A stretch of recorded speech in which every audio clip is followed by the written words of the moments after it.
To everybody on. Just before I start, I actually read this at the London Literary Festival last month, and I dedicated it to my mum, who was actually in the audience. And then very early on in the story, I had this moment of dawning realisation where I went. So I'll leave it there, it'll make sense in a minute, but I'm just going to say some elements of this story are autobiographical and some are most definitely not. And I will leave you to draw your own conclusions as to which is which. This is from Dying and Other Superpowers, and this is Joshua's story. I'll remember my 18th birthday for 3 reasons. First being that I turned 18. Well, duh. The second reason is because it was the day I got diagnosed with HIV. And the third, I made a mug explode. Yeah, it was a pretty hectic day. I suppose I should start by telling you about myself. This type of story always starts with that, doesn't it? Ellie, my best mate, she says it's to help people connect with the central character, i.e. me. She reads Harry Potter and all that stuff, so I suppose she knows what she's talking about. She's making me write everything down so that there's a record of it. I think she wants to make me into some sort of tragic hero when I'm gone. Not that I give a shit, really. I mean, I'm going to be dead, aren't I? I don't believe in the afterlife. Mind you, I've been definitely re-evaluating what I do and don't believe in lately. I'm tallish, about 5'10" or 180 centimetres if you're using metric measurement. The makers use metric in school, but my mum's always going, oh, what's that in feet and inches? So I know both. Looks-wise, I'm average, slender, verging on the skinny, although I'm told I'll fill out soon. Usually by guys with beer bellies. Great. Looking forward to that. Dark hair, green eyes, told good looking. I'll stop before I start sounding like a Lonely Hearts ad. I spend my days at college doing an HND in business studies, and my evenings playing on my Xbox, and my nights having wet dreams about my mum's boyfriend Stuart, who's Daniel Craig's double and always walks around in tight briefs showing off a pretty hefty cock. I know it's hefty because I sucked it.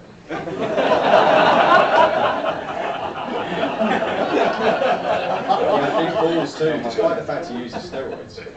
He called me into the bathroom to chat once while he dried himself off after his shower. He got hard and I ended up sucking him off for a bit. He wanted to fuck me, but we heard my mum's keys in the front door and I had to dive quickly out of the bathroom so we wouldn't get caught. I heard them going at it shortly afterward. It sounded like he was giving her a proper seeing to. I was next door, cocking out and wishing he'd pop by and do the same to me. Despite everything that's happened, I still definitely would. Despite the fact he's 43 and he's boned my mum. Anyway, I'm getting distracted. The HIV thing. I only meant to go for a while without a condom. But I'm not going to lie, it felt fucking awesome. I mean, it was a compliment really. He just kept saying over and over how good I felt, and yeah, the thought of him coming inside me turned me on. So I let him. He came so hard I could actually feel him shooting inside me. Jesus, if I could go back to that night and do it all over again, but safe this time, I would. But you don't think about sitting in a badly decorated NHS consultation room getting told the news by some doctor, nurse, counsellor, whatever, when you're straddling some fit 28-year-old who's going insane at the fact he's got his bare dick inside you. But that's exactly where I ended up, 4 months later on my 18th birthday.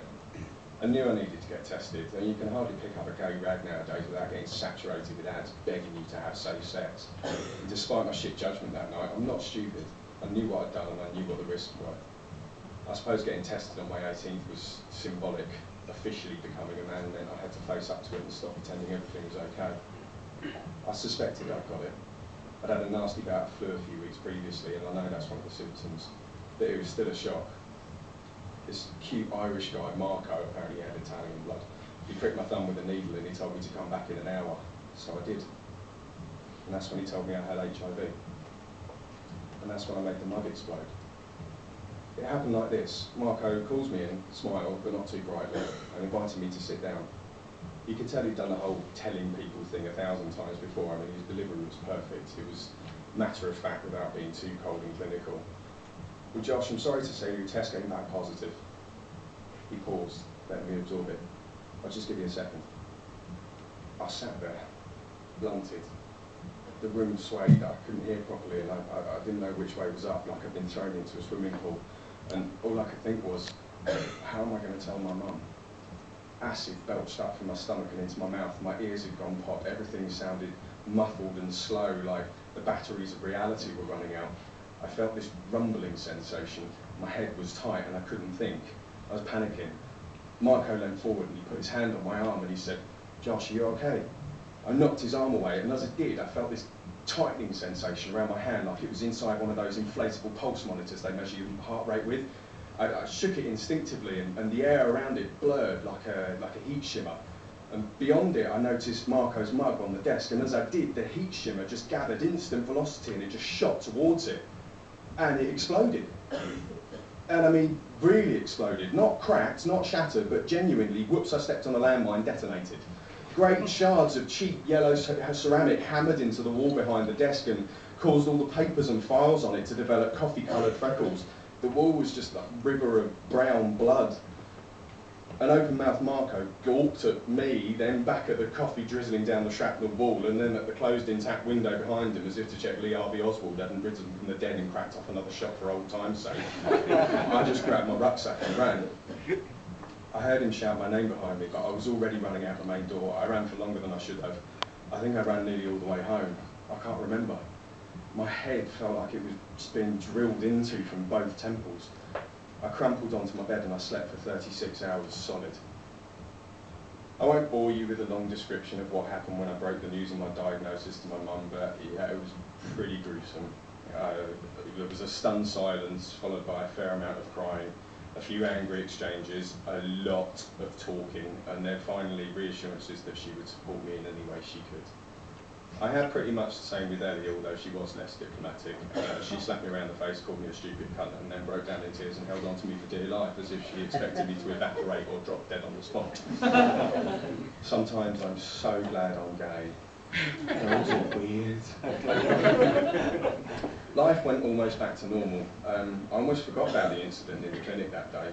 I certainly didn't tell anyone about it. I carried on with college. Mum ordered a shitload of books on AIDS off the internet and would make a point of turning up the volume on the news if anything came about it. I suppose it was her way of telling me it was alright. Stu was totally freaked, I could tell. He started wearing clothes in the house for a start, and there were no more naked post-shower chats, and definitely none of the other stuff. He was clearly relieved that his lucky escape. He'd come within an inch, or well, actually about 9 of fucking me that day. And after that, he just turned into a dick. He'd grab my mum whenever I walked in the room and get off with her in front of me as if to prove to me how straight he was.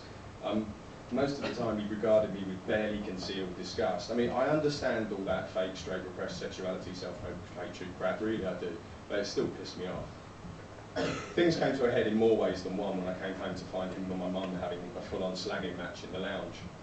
I don't care if you want to spend more time with me, Mum was saying hotly. He's 18 years old. He's just been told he has HIV. He needs me. I'm not throwing my son out on his ear. Stuart was complaining back. All I'm saying is that it's time he started fending for himself, Lorraine. He put his hands on her shoulders in a pretty good impression of someone who gives a shit.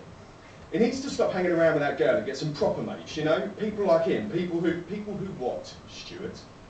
I asked. They hadn't noticed me standing in the doorway. He fumbled. Josh, hey mate, I didn't see you there, clearly. So you're going to finish your sentence? I lounged casually against the doorframe. People who what, Stuart? People who have HIV? The reply came instantly. I wasn't talking about that. I snorted. Oh, so you mean the other thing? People who like getting their dick sucked by other guys, perhaps? Is that what we're talking about? Well, we should both find some mates like that, shouldn't we? After all, that type of thing is right up your street, isn't it, Stuart? I couldn't stop. All the resentment, bitterness, regret, fear and anger at everything that had happened had swelled up in me like bile, and I couldn't help myself. Oh no, wait, of course it's not, because we all know which category you belong in, don't we, Stuart? Closet queer. That's right, isn't it? Or did I get it wrong? Is it that you like a bit of both? Is the idea of having a mother and a son what turns you on? You shut your fucking mouth. What's he talking about, Stuart? My mother's jaw voice chimed in. Keep out of this, Lorraine. I will not keep out of this. Don't you tell me what to do. What is he talking about?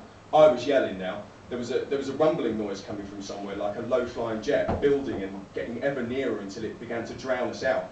Didn't he tell you, Mum?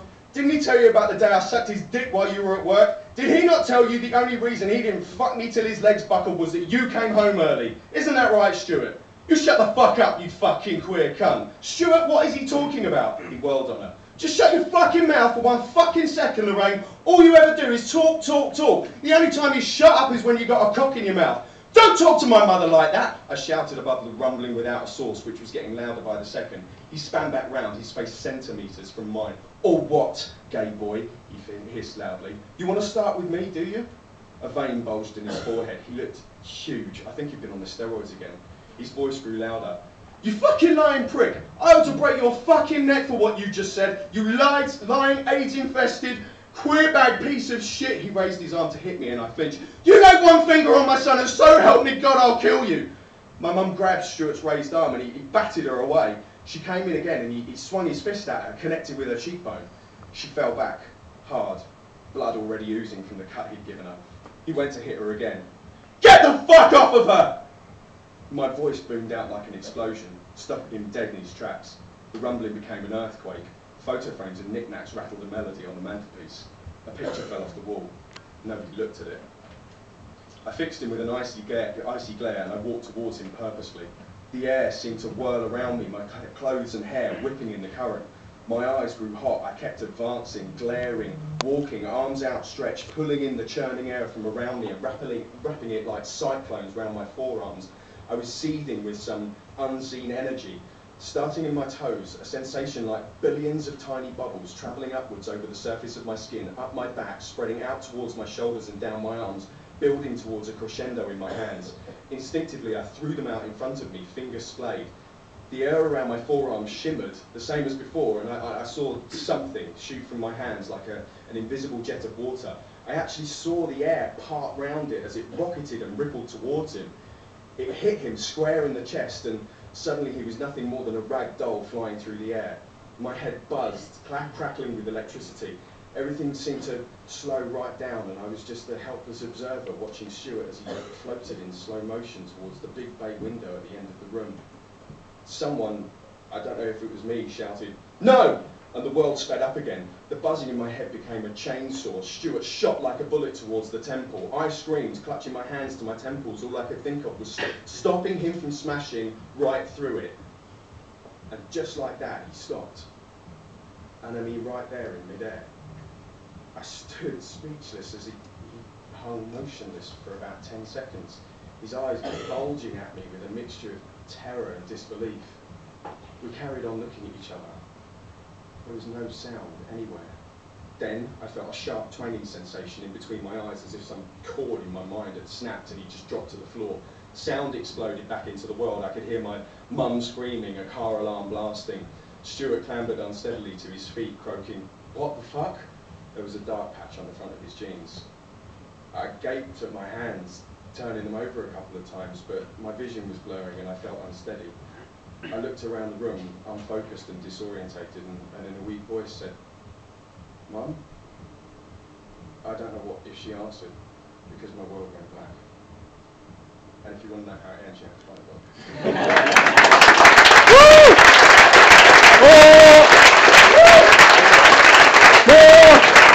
Let's give it a